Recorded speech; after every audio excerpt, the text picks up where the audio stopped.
Olá, tudo bem, pessoal aí do primeiro ano? Dando continuidade ao conteúdo. Agora nós vamos trabalhar a parte da queda livre. O que seria a queda livre? É o movimento dos corpos, tanto de subida como de descida, nas proximidades da superfície terrestre. Esse movimento que nós vamos considerar ele uma situação idealizada, que seria aquela situação de uma região de vácuo, onde nós vamos desprezar as forças de resistência do ar.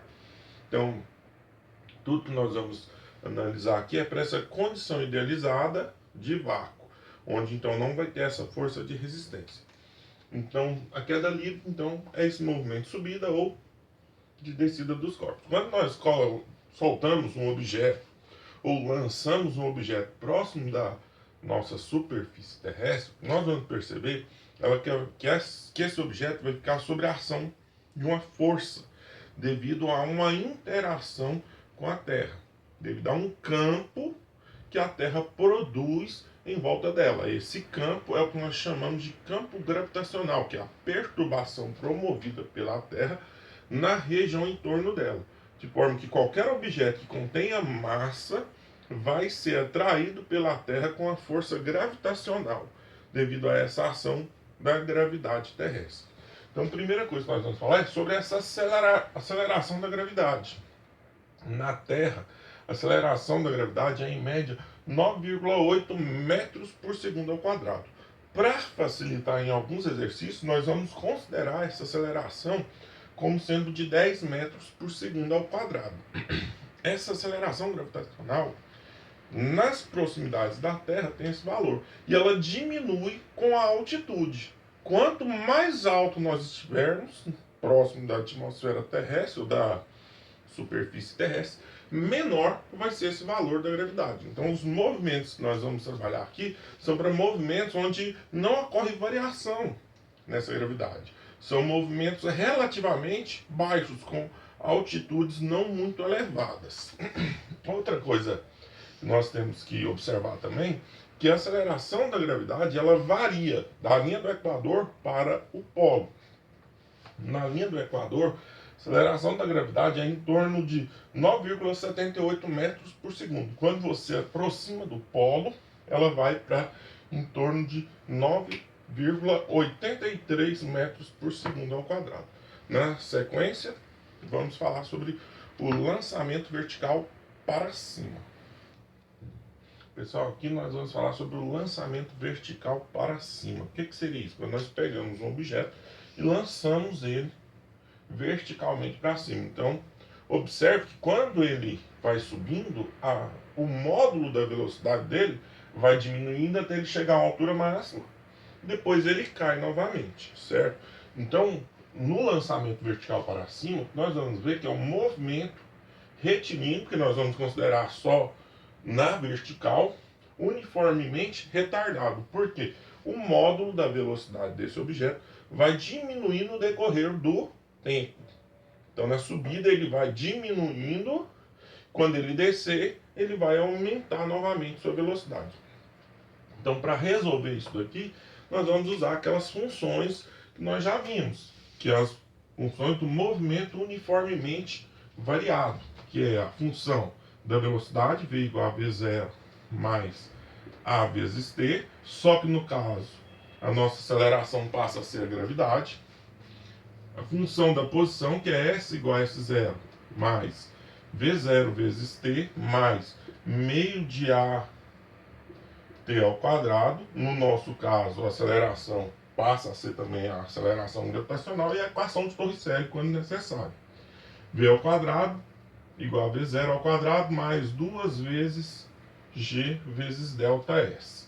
Em alguns livros, ao invés de trabalhar com S, alguns autores trabalham com a altura H. Renomeia essa posição em função da altura ou do Y, como nós vimos no lançamento oblíquo.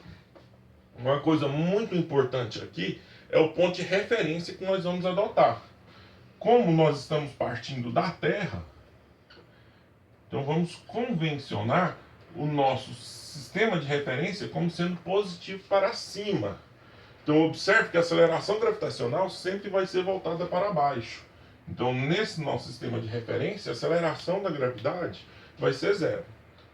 Certo? Então vamos resolver um exemplo aqui agora para colocar isso em prática. Pessoal, então nós vamos resolver um exemplo agora para colocar isso em prática. Vocês vão ver que na realidade é tudo aquilo que nós já fazíamos antes, com as funções horárias, só que com algumas considerações que nós vamos ter que tomar aqui. Então, no exemplo, ele fala o seguinte, ó, um corpo é lançado do solo verticalmente para cima com velocidade inicial de 30 metros por segundo. Desprezando a resistência do ar e admitindo g igual a 10 metros por segundo ao quadrado, calcule, letra A, o tempo gasto para atingir a altura máxima. Letra B, a altura máxima atingida em relação ao solo. Letra C, o tempo gasto para retornar ao solo. E letra D, a velocidade ao retornar ao solo. Pessoal, aqui então eu retirei os dados, conforme nós lemos lá no enunciado.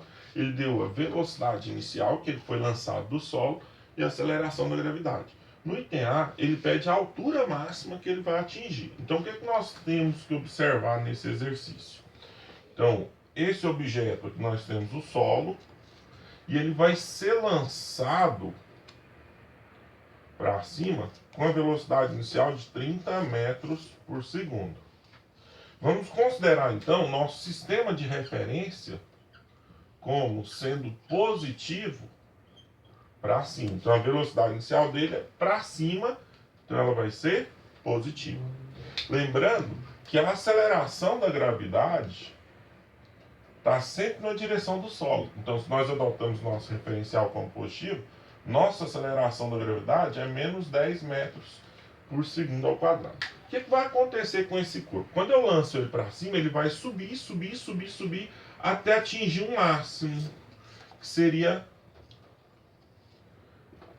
H máxima dele. O que acontece com esse corpo lá na altura máxima dele, quando nós lançamos qualquer objeto? Você vai ver que ele vai subir, vai reduzindo sua velocidade até chegar a um limite, que é zero. Ele para na iminência de mudar de movimento antes de começar a descer. Então o que nós vamos ter aqui, ó, na altura máxima é que a velocidade dele naquele ponto é zero. Então nós podemos usar a função da velocidade para achar o tempo que ele leva para ir do solo até essa altura máxima. Então nós vamos escrever, ó, V igual a V0 mais A vezes T, no caso mais GT. Então a velocidade final dele lá em cima vai ser zero.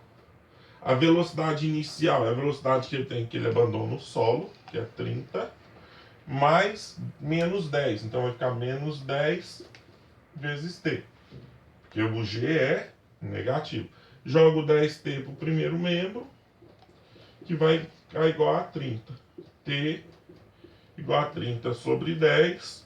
O tempo, então, que ele vai levar para atingir a altura máxima, 3 segundos. Esse é o tempo que ele levou para chegar na altura máxima dele. No item B, ele pede a altura máxima, ou seja, a posição relativa dele aqui máxima.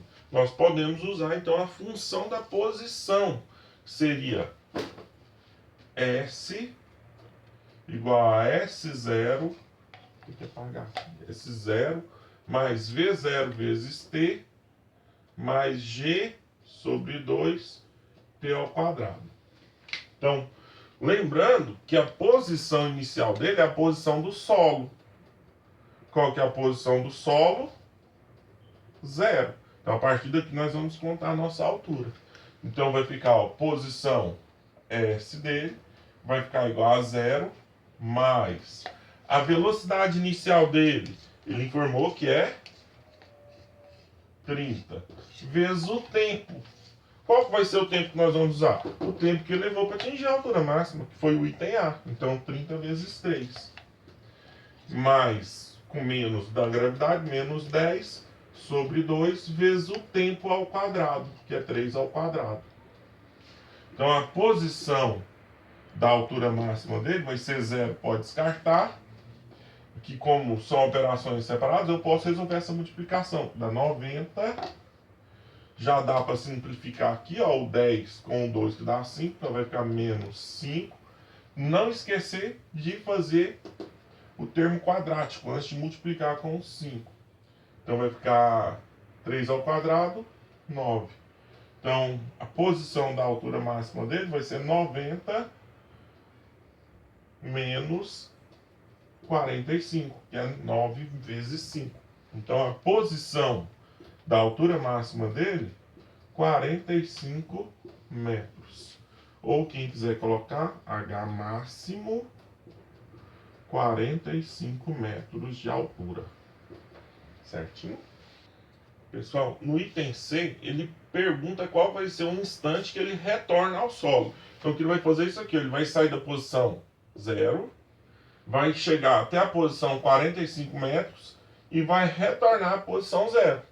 Então, ele vai inverter seu movimento lá em cima.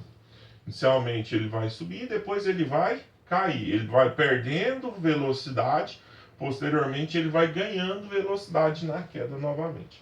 Então, para achar esse instante, nós podemos usar a função da posição, que é S igual a S0 mais V0 vezes T mais G sobre 2T ao quadrado. Então, a posição dele aqui, se você já quiser montar essa função, a posição inicial dele foi 0. A velocidade inicial dele, nós vimos que é 30. O G é menos 10. Então, essa função ela já pode ser generalizada para esse movimento como sendo 30t menos 5t ao quadrado. Qual é a posição do solo? Então a posição final dele vai ser 0, que é quando ele retorna ao solo. Então aqui nós vamos atribuir 0 e vai ficar igual a 30 vezes t menos 5 vezes t ao quadrado. Então isso aqui é uma funçãozinha de segundo grau. Você pode resolver ela extraindo o Bhaskara, ou você pode simplesmente colocar o t em evidência. Concorda que isso aqui seria o mesmo que 30 vezes t menos 5t ao quadrado igual a 0? Então colocando o t em evidência, vai ficar, ó, 30 menos 5t, isso tudo é igual a 0. Por quê? Se eu voltar aqui, ó, fazendo o chuveirinho, a distributiva, 30 vezes t, 30t, menos 5 vezes t, 5t ao quadrado, igual a 0. Então essa função ela tem duas soluções. Quais são elas?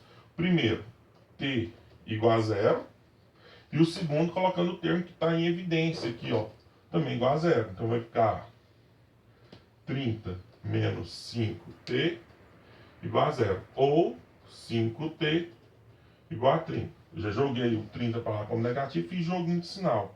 Então t vai ficar 30 sobre 5. T igual a 6 segundos. Observe que aqui nós vamos chegar à seguinte conclusão. Na